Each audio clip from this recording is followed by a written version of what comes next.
उधर मेरठ के फलावदा कस्बे में शरपसंदों ने 6 मज़ारों को नुकसान पहुंचाया, जिससे मकामी लोगों में गुस्सा है। वारदात की जानकारी पर एसपी देहात डॉक्टर राकेश कुमार मिश्रा, एडीएम ई सत्य प्रकाश, सीओ मवाना संजय जायसवाल और कई थानों की फोर्स मौके पर पहुंची।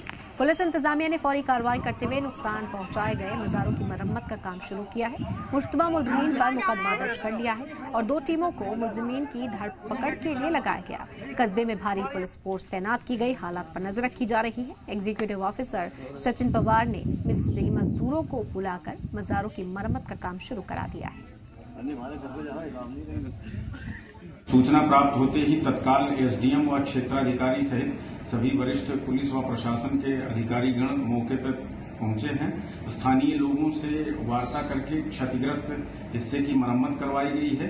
प्रकरण में मुकदमा दर्ज करते हुए घटना के कारणों की जांच करते हुए आवश्यक कार्यवाही हेतु पुलिस की 2 टीमें लगाई गई हैं और जो अग्रेतर वैधानिक कार्यवाही है वो थाना फलावदा के द्वारा की जा रही है।